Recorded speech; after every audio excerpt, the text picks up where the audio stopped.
Good to go? Yep. Are you sure? Yeah. I think you already need another haircut, buddy. Yeah, it's here. Before we start, I'm going to put on a hat. All right.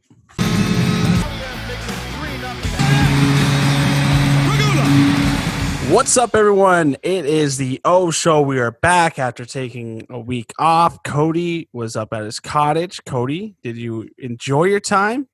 Was it nice? The weather? It was probably hot. Like where is the cottage at? So we have two. We have one that Humble the brag. one we went to up Not a in big Grand deal. Bend, and then we have another one that's a lot closer, just in Wheatley. Which one did you go to? The Grand Bend one. Nice. Yeah. So you experienced the same like heat I would have experienced, but yeah, dude, it was ridiculously hot all week, and it was not fun at all. No, and then so since we don't go there very often, it's not like we have it has central air, but it's like iffy. So like we have an air conditioner in the living room, and I'm like, oh, I'm tired. I'm hot as fuck. Let me crank this AC. And I just swore on the podcast. Yeah, that was some multiple swears, but don't you worry. I will bleep them out for you. I'm in the podcast phase, or the drinking phase from the week, so I wasn't. Yeah, you're just used to swearing the good old cottage language. It wasn't. You want to start from the top so you don't have to bleep it? No, it's fine. You know, it's about time people know your true colors. My true colors. Yeah. So I thought, I'll crank this air conditioner, cool down the place. Fell asleep on the couch at night. Woke up, entire floor was flooded. Wow. Oh, I glitched out. So with there, it kind of tipped forward a little bit. So like all the water was coming out onto the floor. Wasn't great. The day after definitely wasn't a great experience, but overall the week was good. Very hot, but other than that, pretty fun. So hot, so very hot. Yeah, I think we glitched out there for a moment, but I am definitely going to bleep that out because I want to talk about rink threads, as you guys know. They got graphic tees, hoodies, different accessories. The cool thing about rink threads is everyone of every size, every ability, every race, nationality, gender, orientation, and any other difference can play and fall in love with the game of hockey through their t-shirts. This is why they absorb all costs for larger sizes. This is why they make all designs available in all sizes. This is why they do not segregate items by gender, they have youth sizes and adult sizes. So really awesome, great tees. Cody, you've checked them out. We love them. You can find them at ringthreads.ca. So check out Rink Threads. Buy yourself a nice tee with this a new startup company that's looking to. I mean, we've talked a few times about trying to make a difference in the game, and maybe this is a small thing that can be done, and it's being done well. There you go. Tate's making money moves while I'm away on vacation. Well, everything. It's a joint effort, Cody. Everything we do is together. Yeah, buddy, I missed you. I missed you last week, and we're recording this on Sunday because tomorrow we're on the Ranting Ron show, and I thought it was funny because there's this weird thing, and I don't know, like I'm sure some of the people listening have seen it, or maybe they don't notice because it's a weird thing with Cody. When he worked with the OHL network, when he worked with Full Press as well, and then yesterday with the Ranting Ron show, when there's group tweets, people don't tag Cody or mention him in the tweets. Yeah, I'm just I don't know what it is. I don't know if it's because I don't really tweet all that much. It's just they forget about me. But like almost everything I see, because like there's a few people I have notifications on for Twitter just to see the thing. And one of the people is you. I have you on notification so I can see when the podcast you upload it and shit like that. And I always see your notifications, and I'm like, oh, what did Tate tweet out? And it was you liking the Ranting Ron show. And I'm like, okay. So I'm like, did Tate not know if I'm going to be back from the cottage by then, or what's happening here? Well, I did tweet after. I said, hey, Cody is is going to join me in ranting Ron himself, sent me a message. Hey, sorry, I totally forgot to mention you and Cody. He also mentioned that neither of us followed him, so I sauced him that follow right after. But yeah, I mean, I probably should apologize to all the notifications you got from me today, tweeting at Jen's updates, firing them up a little bit. So I do apologize for that, Cody. Yeah, between you and OHL Insider, my phone's constantly blowing up from Twitter. Yeah, that's pretty funny. Yeah, today is, well, you know me, man. Like sometimes when I know I get under someone's skin a little, I like to keep it going, and it's honestly it's a little psychotic. Probably it's probably not healthy to be like, oh, they're getting angry. Let's keep this up a little. Let's keep it going. Let's talk some OHL though. There was some news while you're gone. I know we did kind of attempt to record a podcast last week. It was trash. It just like there was no news. Like absolutely none.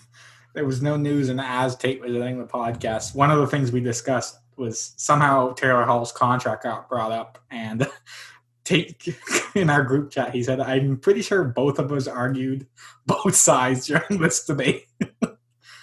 We did. Like we halfway through, I switched, and then you switched. It was just because we went from talking about Taylor Hall and how I think at first I said he deserves a lot of money. You said he doesn't, and then it was the Panarin thing, and it was just a mess. Though it was just awful and ridiculous. And that's two podcasts that you guys have not heard from us, and you don't want to.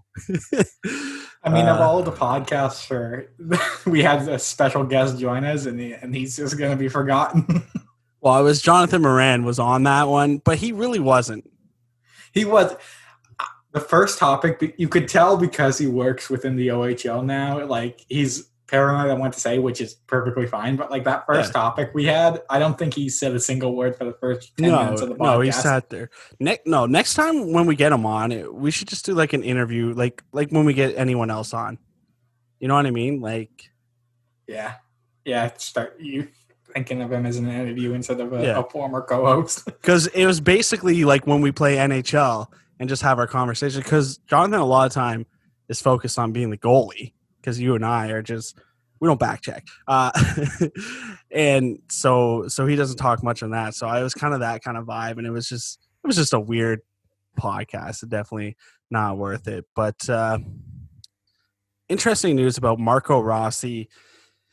He signs with Zurich, the Lions, ZSC Lions, the infamous team now. I feel like if anyone that's somebody signs with them, specifically when it comes to the Swiss League.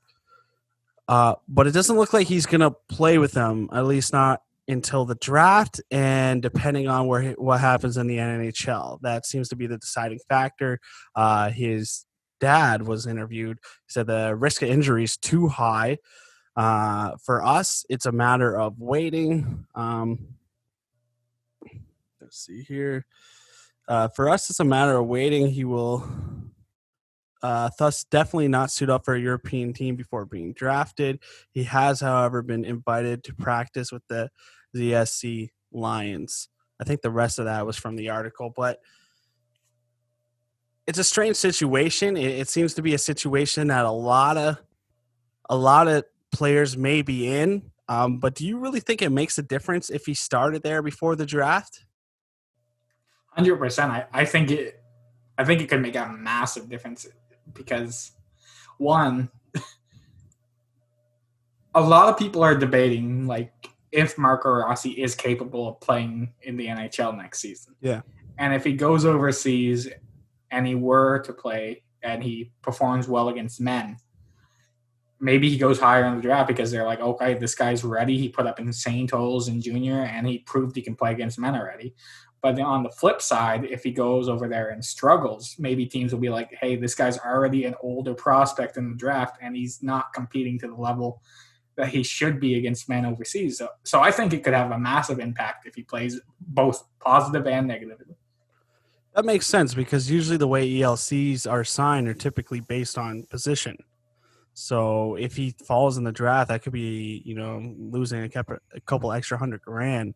I guess I never looked at it that way. Like, it's just weird. A player like that, you expect him not to fail. So, when players are top 5, you kind of have that idea that they are what they are. But we've seen countless times players like that have not turned out, or they do take some time. But I also wonder, it's just, even if it's just 1 or 2 games, just because he has, like, by the time the NHL starts, it'll be December and he wouldn't have played a game since March. Yeah, I definitely see the benefit of just getting in some reps. Yeah. I don't know. It's just like, if it all depends on how confident he is. Like, if he's confident, he'll go over there and he won't skip a beat. Go for it, because you could honestly maybe solidify yourself as, like, because mock drafts are all over the place. Like, I think both of us agree he's without a doubt a top 5 talent in this draft. Yeah, that's fair.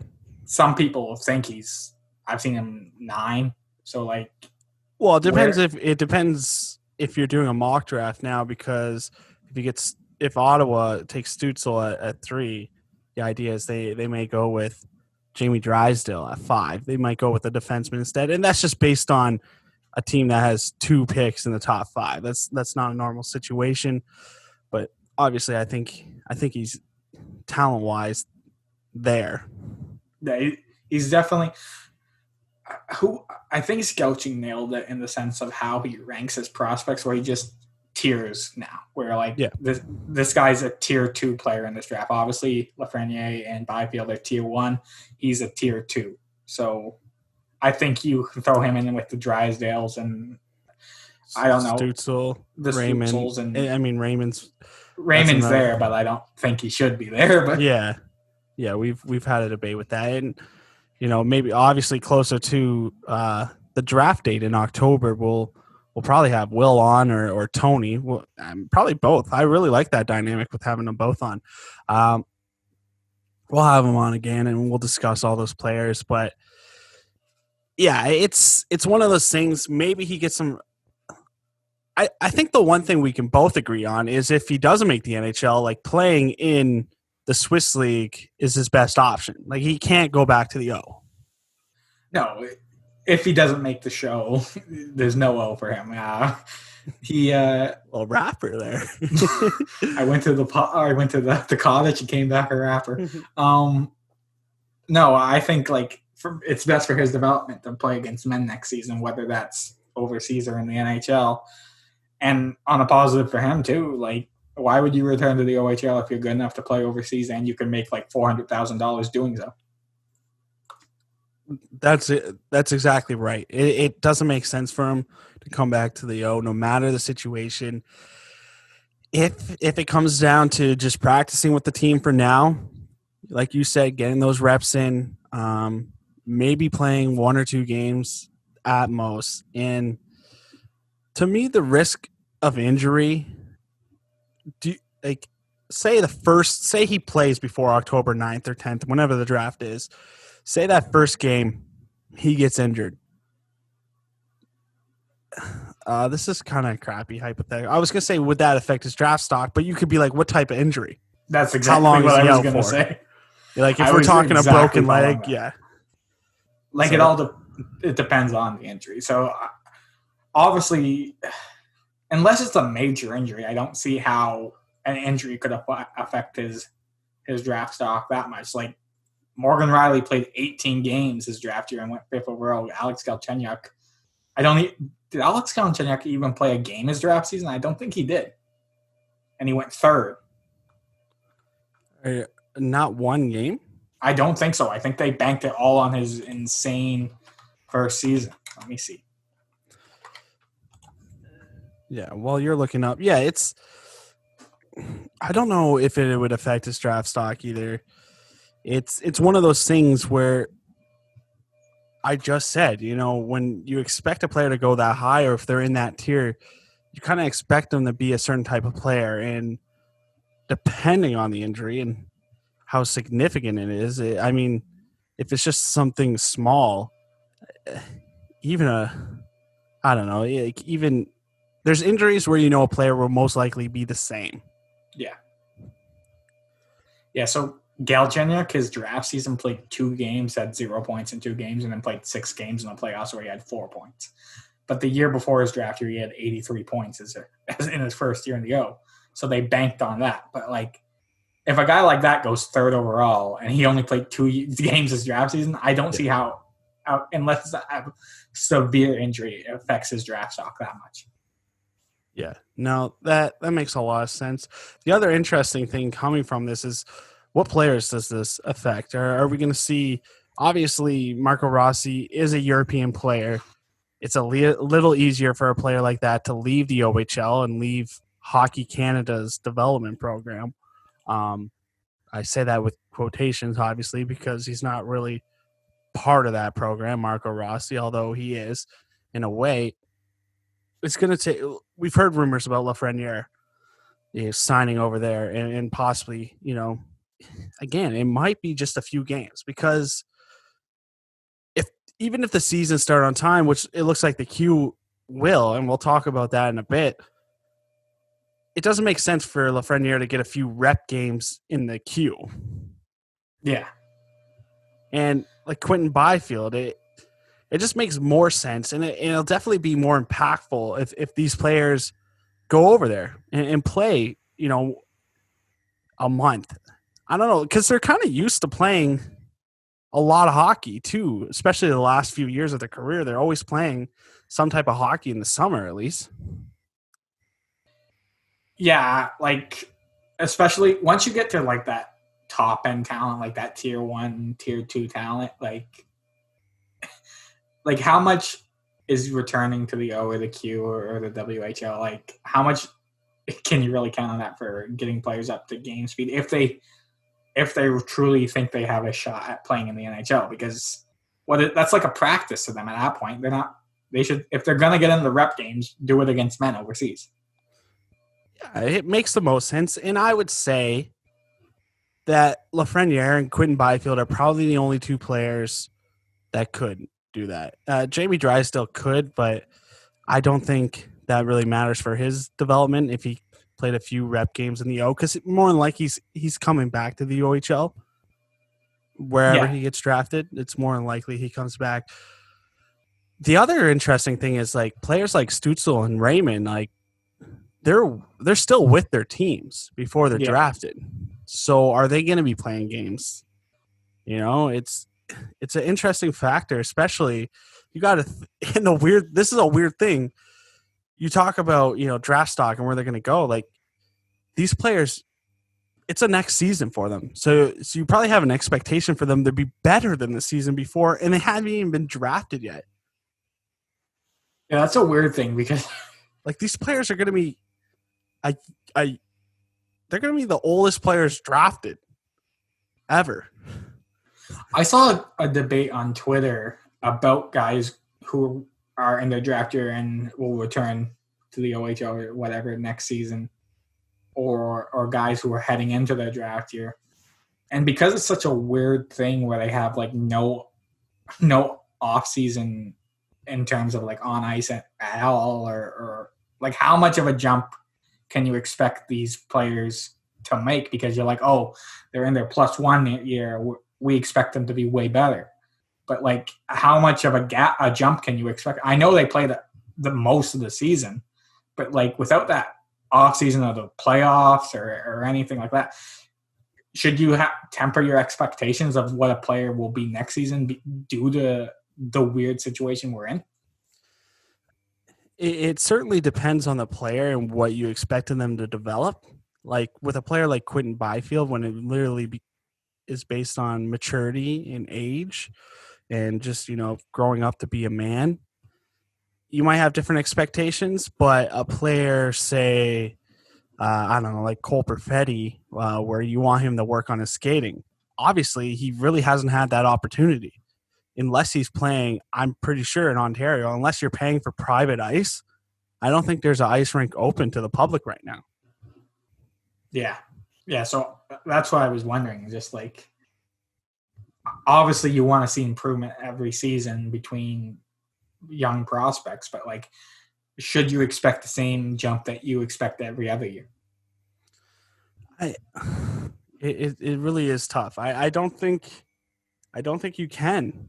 But those European players, you can. They have been on the ice. They've had every opportunity to play. Like, we talk about Sweden's been open. Like the Swedish guys coming back to the NHL were like, yeah, we've been skating. Yeah. So definitely a weird situation, and it's going to be strange to see who it hurts and how many players are going to use it as an excuse. That will be interesting as well. Or not even players, like organizations themselves. Say an organization takes Marco Rossi at 5 or whatever. And then, Ottawa Senators, we know the teams now. So say the Ottawa Senators take him at 5. He does not become a player that they thought he was. And they're like, well, he hasn't been on the ice this whole time. Yeah. Like they got something to blame now. And that worries me a little. Yeah. I wouldn't be shocked if, because of, like you said, overseas players have had the ability to be on the ice. I wouldn't be surprised if teams lean that way in the draft this season, because they're like, hey, these guys have been continuing to work on their game, because obviously one of the biggest thing young players are asked to do is get bigger, which you can do from your home. You can add strength from home. That's not an issue. And a lot of times those highly skilled guys, the top end guys, always on their weaknesses. It's always, they just got to get stronger. So in that sense, I could see like, okay, we're comfortable taking this guy because his biggest weakness was size and he could do that from home. But like the guys where you're like a Perfetti, where you're like, this guy needs to improve his skating. Like, and then you see a guy overseas who's been continually working because he has on ice availability. I wouldn't be shocked if they lean that direction. Well, I wonder if we see any players go over to Europe to start training. Yeah, that would. I don't know how that works and how ridiculous that is. I'm not sure what the COVID rules are. And like most Ontario's in phase 3. I don't know if rinks are open yet, but I'm assuming they're not. It might depend on how much money you have, though.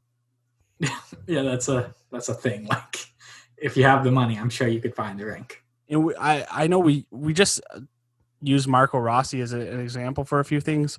Obviously, he's in Europe right now, so he's probably not going to be a player expected or hurt by this at all, anyways. It's definitely, it raises a lot of questions. It makes things more interesting, especially with what's going on in the QMJHL. They got plans to start out.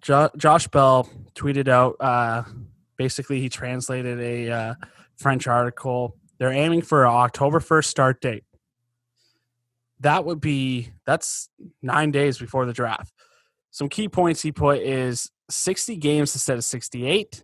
Camp starts August 26th.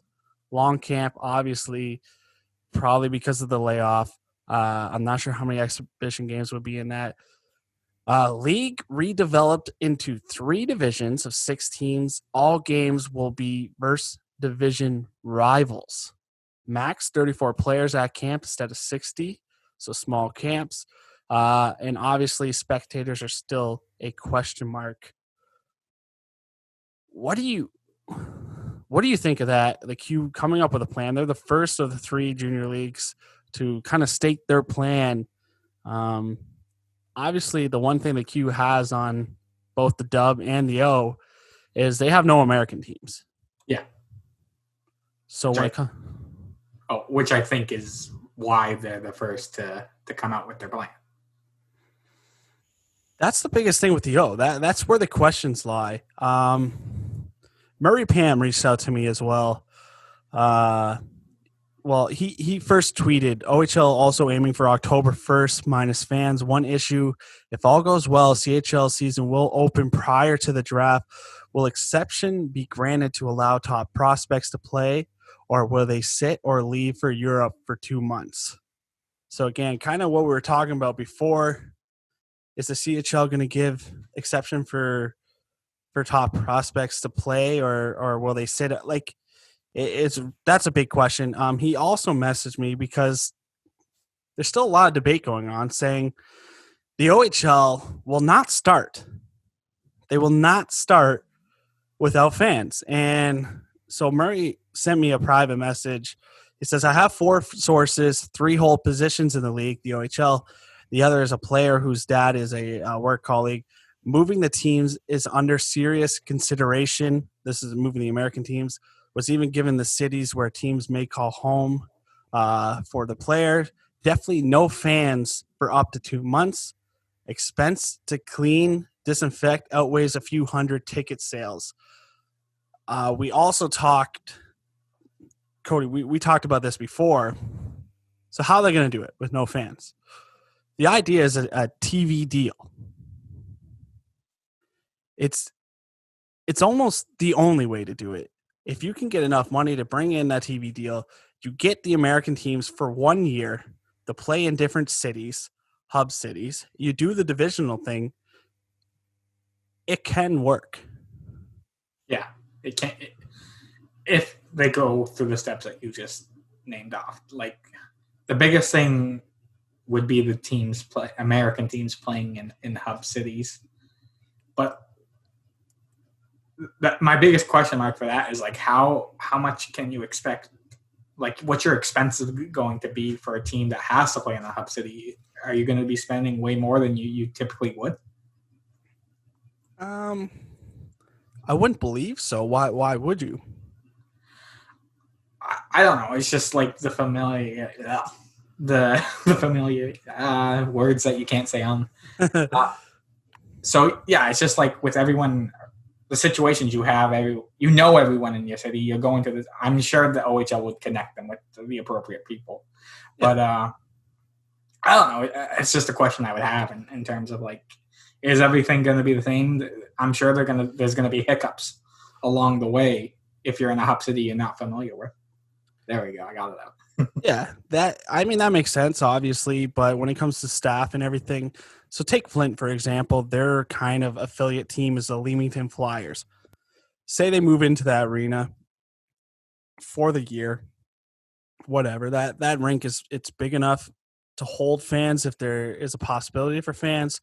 But it's built where you could do TV stuff, and there's still space for the amenities needed for, say, an OHL team.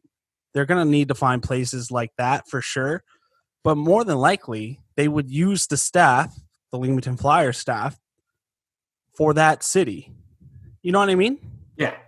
So the familiarity. There we go. It's not just. It's a struggle.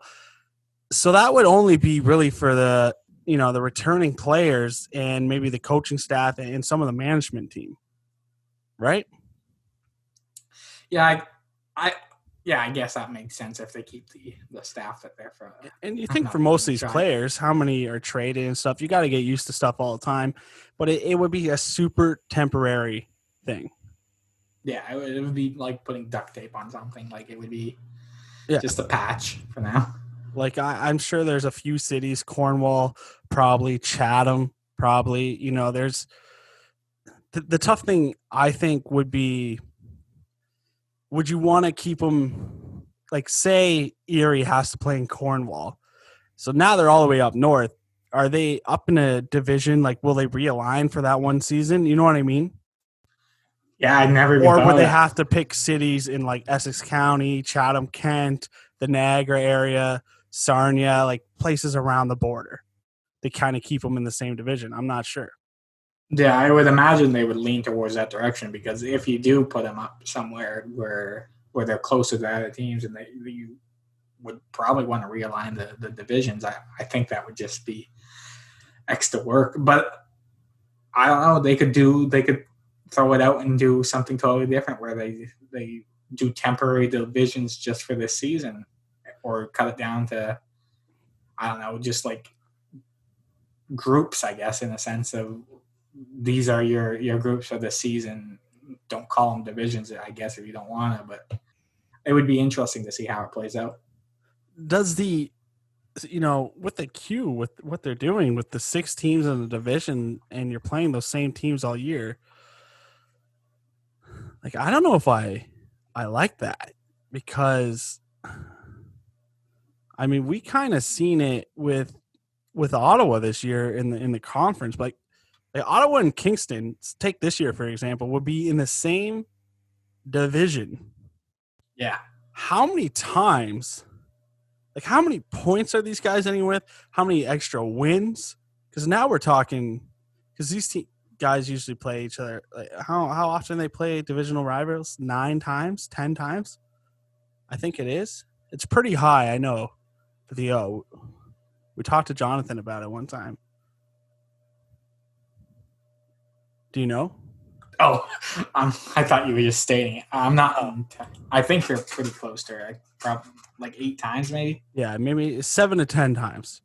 So if you're doing a 60 game schedule and there's 1, 2, 3, 4, 5 teams, what's 60 divided by 5? That's 11.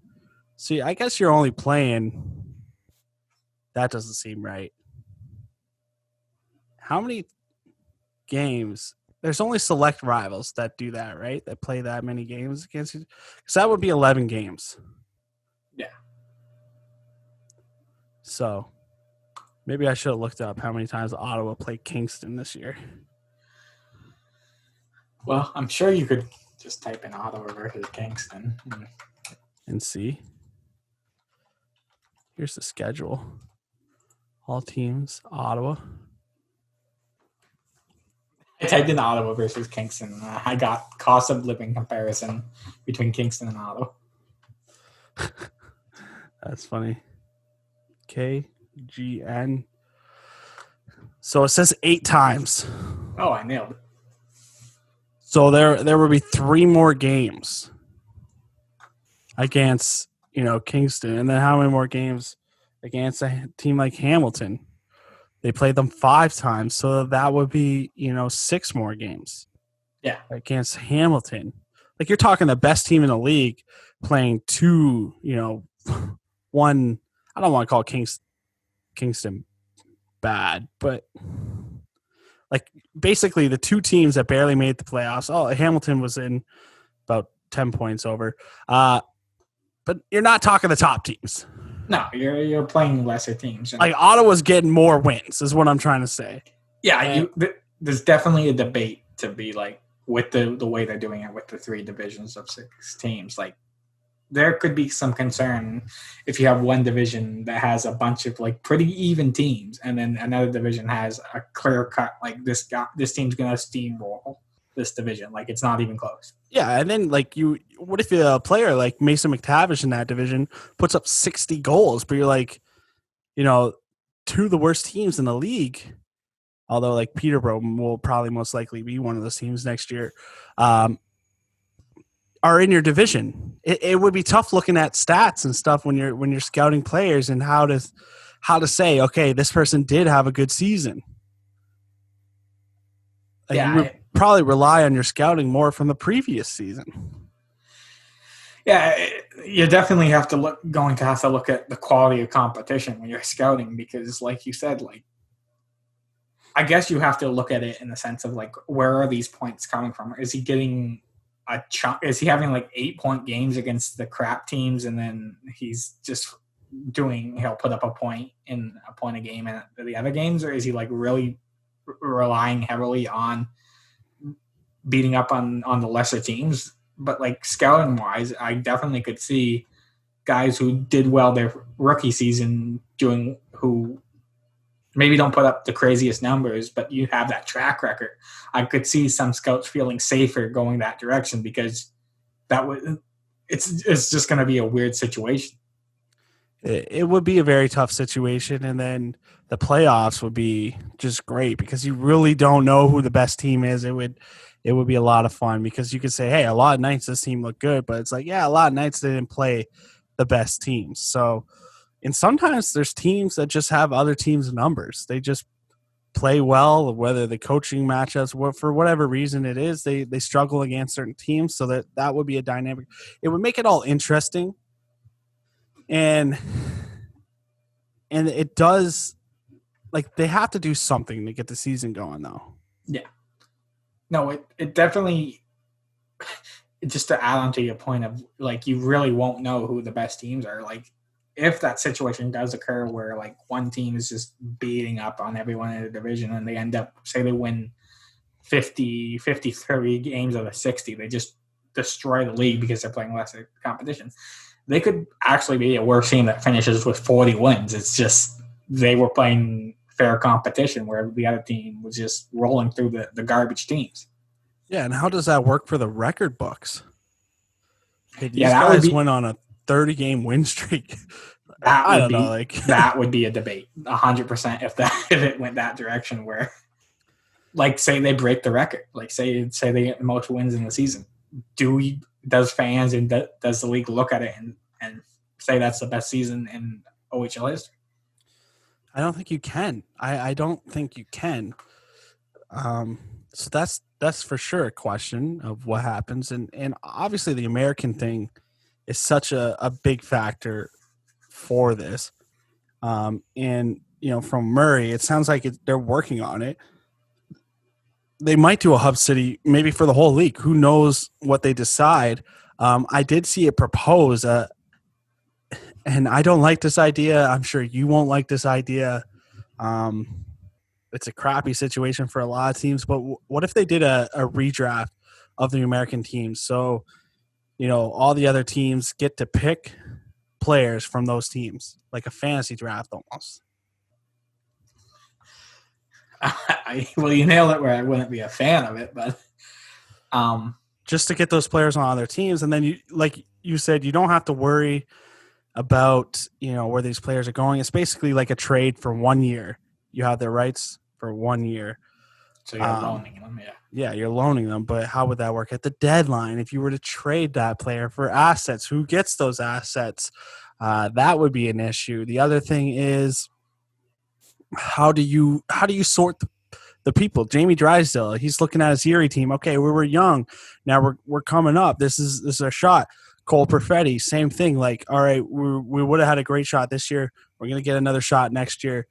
What if they get drafted? If it starts with North Bay and North Bay takes Jamie Drysdale, you're like, seriously? I just dealt with a team that wasn't the best for the last 2 years. We're supposed to be playoff ready to go this year. That would be, a crappy situation as well. There's just probably too many problems when it comes to that situation. I don't see a way that could physically work just because of the things you rattle off, like the trade situation. Like, you would have to have some rule where like the guys have to stay on your roster. Like, you can't trade them if you're drafting them, because like, how are you going to trade a guy for assets when it's not even your guy? Like, yeah. And then another thing is like development wise, like say you draft this kid and oh, he's not part of the long term, or it's not long term in the OHL, but he's not going to be here next year. He's not going to be a part of the team next year. Like, do we really need to focus on developing this guy this season for us if we don't think he's a top end guy already? You could hurt someone's development. Whereas if he's on his team, they're like, okay, maybe he's not a top tier player now, but we're developing him in hopes that he becomes a top tier player for us next season. Like, I think there's just too many question marks where you're like, how will that work? How would this work? Like, I just don't see a situation where you could physically do that. No, you couldn't. And I think the strangest part of this is if you have two OHL superstars that are on American teams with Perfetti and Drysdale, and they're future NHL stars. So I know in the NHL the players can kind of have a say. I wonder if, whatever's going on with these American teams, if those two guys have the power, and I don't know if power is the right word, but if there's someone they ask, if they say, hey, what do you guys think of this? This is what we're thinking. What are your thoughts? Because it's your development, it's your future that's going to be affected by this. You think that's a question that the league proposes to two players like Drysdale and Perfetti? Or no? I mean, like, we're talking 18-year-old kids, right? Like, I would hope that the team would have the best interest of the player in terms, or the league would have the best interest of the player in terms of like, hey, it's your career we're toying with right now. Like we're tweaking around. Like you guys should have a say in what happens. But like part of me is like with all the recent stuff of like how the OHL runs, it's like I don't know if they would give the players the say. Yeah, I mean, we could be seeing a players' union in the future as well. For the OHL, I don't know. Yeah, it really will be interesting to see how it all kind of plays out. I think the other thing is, and this it should be in bold on every list for the OHL right now, is TV deal. This will not work without a TV. Well, I cannot see how it would work without some type of TV deal. And don't forget, people, we're talking October, November. Some of the biggest TV shows start those months for a reason. Everyone's coming inside. It's getting colder. Like these sports channels will need programming. Everyone's going to be on their off season again, and they're going to need programming. And this would be a perfect opportunity for the league for at least a couple months to get some games on national, more games consistently on national TV. Yeah, like they have to hit with those 2 months because, like you said, there's a reason why the big shows come out around that time, and all the shows get renewed for that time. That's prime TV. You nailed it. Like, not too many people want to go out and sit in their lawn when it's freezing outside. So it's it has to, like, I don't see another situation where without the TV deal and without fans, like the money has to come from somewhere. Yeah, money has to come from somewhere. That's obvious. Let's talk briefly about this. I don't even have it on the prep sheet for you, Cody. We're waiting on more information. Hamilton's mayor tweeted out, "Today, a historic decision. Hamilton, Ontario City Council has decided that the city will move forward with their development plan for the Precinct Group to deliver entertainment, culture, and renewed. But they're gonna, redo the arena." Yeah. From the pictures, it looks like they're gonna close off the second bowl some way, put some suites in there, really modernize it. That looks like the plan. A lot of Hamilton fans have to be happy. The rumors of the team leaving are no more, and they should be excited. They should be like pumped. I'm glad something got done in Hamilton because a city like that does deserve an OHL team. When you just basically look at population, there's definitely hardcore hockey fans in that area, and I really hope that a new arena, a renovated one that is, brings in more fans for them and has a better atmosphere in that arena. Yeah, like it's definitely a good thing for Hamilton fans because, like, when Jonathan was on the podcast, he always mentioned like it just they always wanted an NHL team. It looks like it's never gonna be a thing, and they settled for an OHL team, but the arena just wasn't fit. It wasn't a fit. Like, even if you have attendance in that arena, even if fans show up, like it always looked empty because you tarped off half your bowl. Like, it just wasn't a fit, and I can't tell if you're standing really still or froze for me, Tate. But sorry. There we go. Yeah, so you're still here. Yeah, like I'm happy for Hamilton fans. Like, obviously, what is it, like 500, 600,000 people there in Hamilton? So it's a decent sized market. Like they seem like they're hardcore hockey fans. So like I'm happy for the city. When it comes to culture in the OHL, we talked about how Brock McGillis said, obviously the CHL is going to create a group, and we said it's going to be important to see what type of people are on that group. Well, this past week, the Ontario Hockey League announced that it has appointed Flint native Rico Phillips to the newly created role of Director of Culture, Diversity, and Inclusion. In this role, reporting to the commissioner, Phillips will establish and lead a committee to provide guidance and expertise to the league and teams to help ensure that the game is inclusive for all players, staff, and fans. Phillips is a person of color. Obviously, the right move. He's someone that's been a part of hockey. So I know it's so ridiculous. Some people are like, "Oh, are they qualified? Like we shouldn't just be hiring certain people." Like this is a Willow O'Ree Community Hero Award winner. He is the founder of the Flint Inner City Youth Hockey Program. So obviously it's someone with not only experience, but also has experience being in the positions needed for a role like this.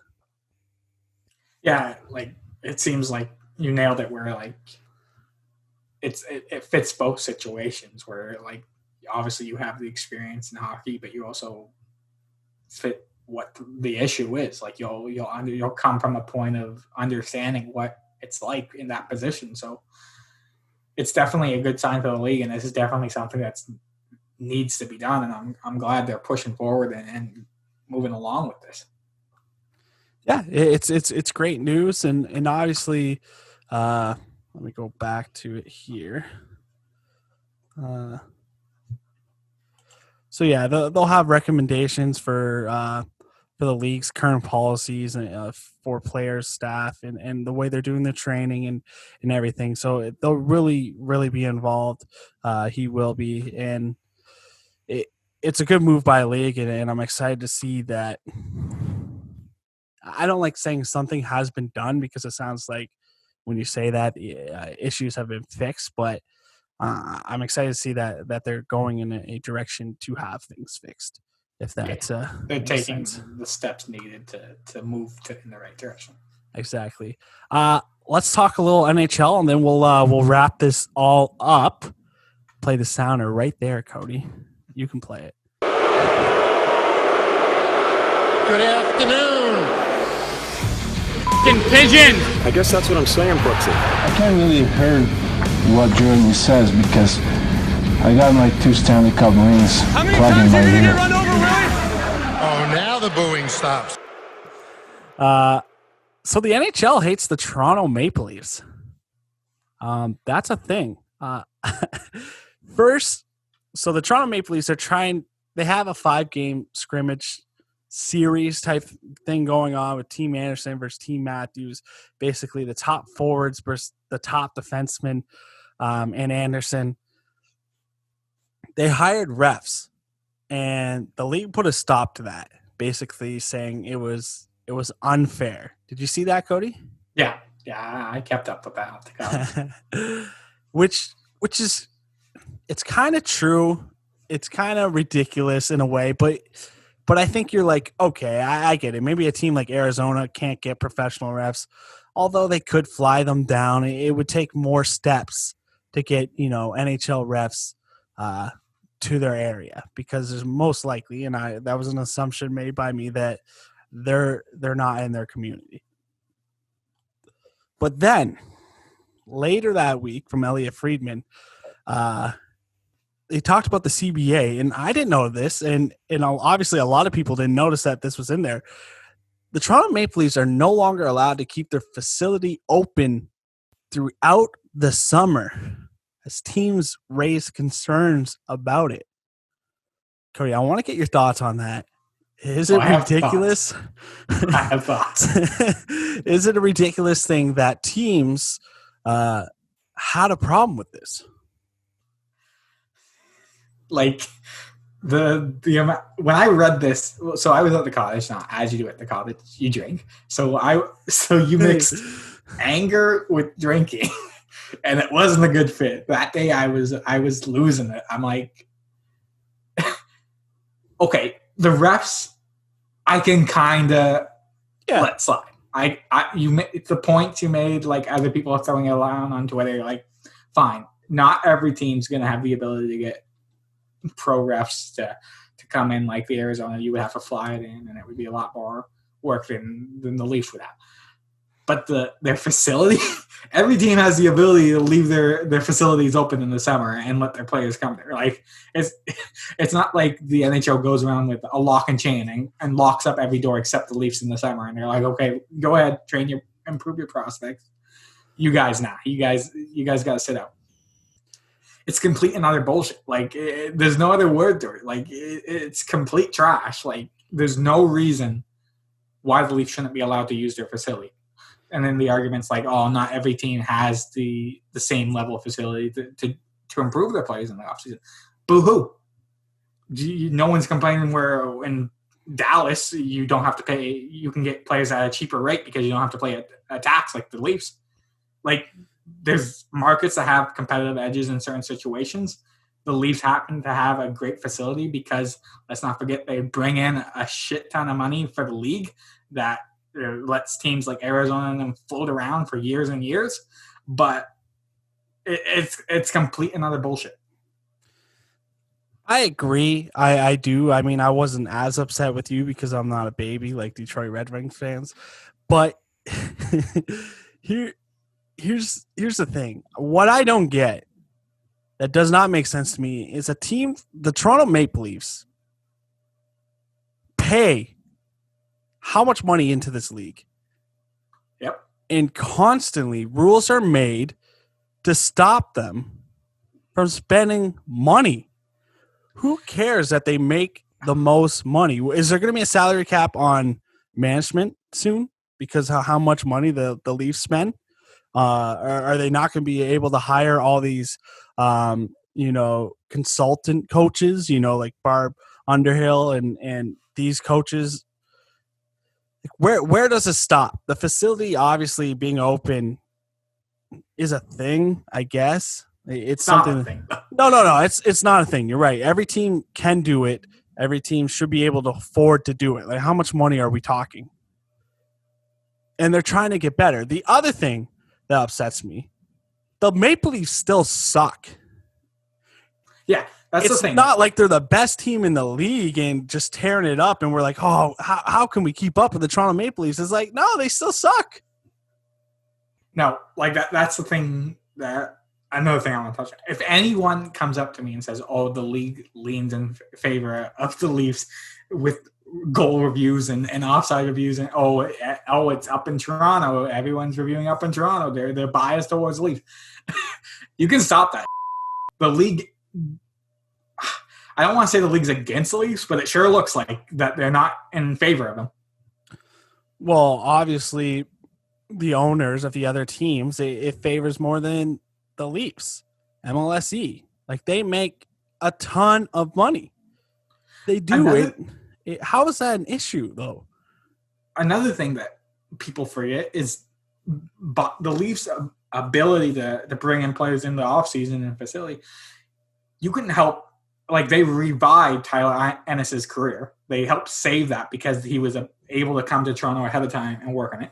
Jason Spezza showed up here early to get into game shape and get familiar with the teams and the staff and everything and work on his game. Like, and then at the prospect level. So we're putting in a rule that will hurt player development. That's what we're straight up doing. We're putting in a rule that hinders players' development because it's on an unfair. I keep going back to the damn salary cap. Why are you allowed to, with the tax system, why doesn't teams that have a higher tax, they should be the same amount then? Everyone should be allowed to spend the same dollar amount after tax. It shouldn't be a matter of, the cap's at $84 million or whatever. It's across the league. But Dallas, you don't have to worry about the tax like that. So let's forget about that. For less, yeah. Or Tampa, hey, we can sign. What did Stamkos get? $8.5 million? Yeah, $9 million, yeah, something like that. Like, it's completely ridiculous. It is, and I did see the concern.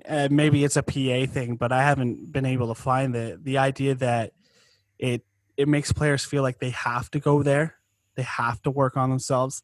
But I can tell you, you give any young player the opportunity to get better and have a shot at being in the NHL, whether or not they feel like they have to, they're probably going to go by choice. If you don't think they're working hard in the summer. So what's next? Are the Maple Leafs just going to start, giving money? What if they start building arenas? So they can't use the Toronto Maple Leafs facility. Well, they can buy some arena, the old Maple Leaf Gardens there, Ryerson, and pay for a big slot of ice time during the summer And if their players go, they go. What happens then? Like, I'm sure there's going to be a workaround that the Maple Leafs will do. They always do. Let's not forget about Robidoux Island. That's an advantage the Leafs get, and the league has not stopped. I'm sure there were conversations. So right now, that's the only advantage the Leafs have, and we've seen them flex their money when it comes to management and other resources. But this one is ridiculous. And if the Maple Leafs were winning 60 games a year, and it really was an advantage that they had, an actual advantage, they were too good, I could see maybe being upset. But they're acting like there's no parity in the league because of the money the Leafs have, which is, like you said, Cody, ridiculous. And I love your taxing. Every time you throw out like one of these counterpoints, and I know why you're doing it because you got to touch on them, but the rage builds more and more because as soon as you said, "Oh, the best teams," or if the Leafs were winning 60 games, then maybe you would have an issue with it. No, not even that. Tampa doesn't have the tax rate, and they're the best team because they can afford all these players because they can pay them a cheaper rate than any other team and don't have to worry about it. That's a legit advantage Tampa has. No one had an issue. People had issues with it, but no one was saying, "Oh, you can't do that anymore. We got to change it." But the Leafs do something, and they see players. The Leafs get semi-decent, like a playoff team again. Yeah. And, we got to shut this down. What? The Leafs are in the playoffs, and this is the reason why. Yeah, well, yeah, someone did mention, because this has been a thing for a long time that the Leafs facility has been open. And it's only lately that the concern was raised, because you're seeing, the prospects and the development system that has been put in place for the Maple Leafs. So they get mad when players like Nick Robertson start lighting it up, I guess. That's another thing. Like, really, like, obviously it helped players' growth, but the Leafs' best players were going to be good no matter what. Marner was going to be sick. Matthews was going to be sick. Willie was going to be sick. Riley was a great player, but like Anderson was a good goalie before he came to Toronto. Yeah. Like, these players were already good players. They were going to be stars in the league with or without that facility. So what's the issue? Yeah, no, you're right. Last thing I want to touch on, and this is just a pet peeve of mine, and we'll just quickly go through this. We won't make it a big thing. Is the not fit to play.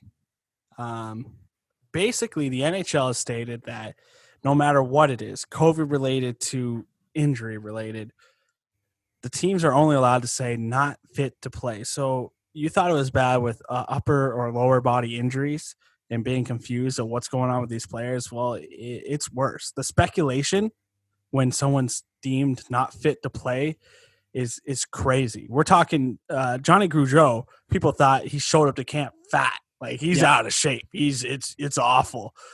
He was on the ice yesterday, and like, whatever, we don't know what it was. We have no idea what was wrong with it. It could have been, I don't know. He could have like hurt his ankle, sprained his ankle one day and just taken some time off. We have no idea. The speculation is crazy. Do you like that they're doing this to say it's to protect the players?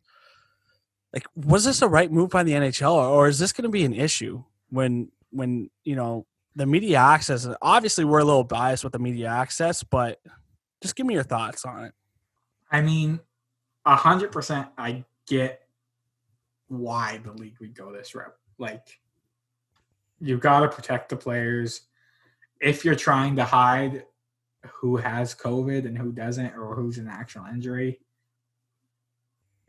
I get the issue. No one wants, like, when Matthews got leaked that he had COVID, like, that wasn't something that should have been out. Like, it was his thing. It shouldn't have been leaked. But at the same point, when you're doing it like this,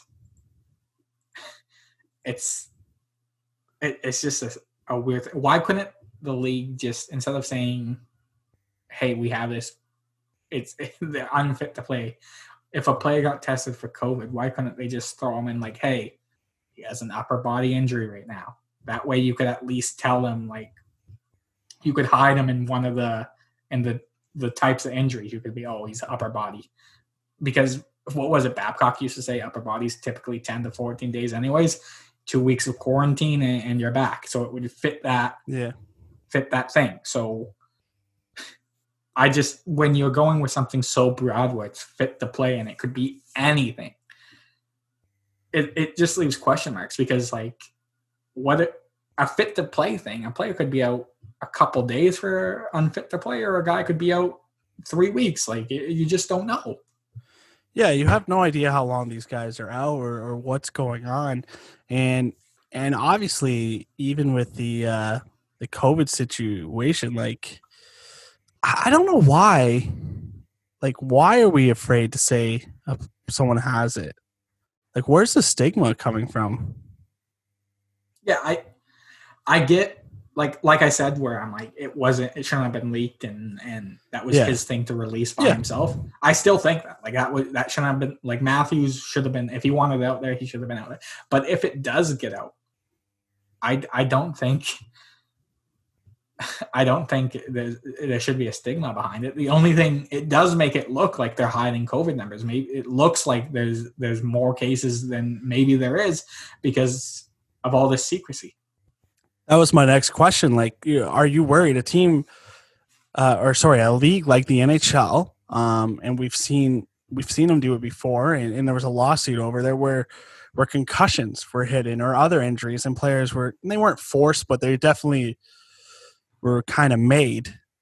Technically weren't forced, but they felt like they had to play through these injuries. We have no idea if that's going on. Yeah. We don't know what the actual they released the COVID numbers, but they could be lying to us. Yeah. They might have scientists saying, oh, no, like 14 days. They don't need 14 days, 3 or 4 days. If they got a couple negatives after that, good to go. Not really typical protocol that we're normally used to. It could be like that. And it's just something like to me, it's going to be a mess. It's going to be a mess because we're not going to know what's going on. And I kind of feel bad for the GMs because like with the Johnny Gaudreau situation, Treliving there, he didn't know what to say.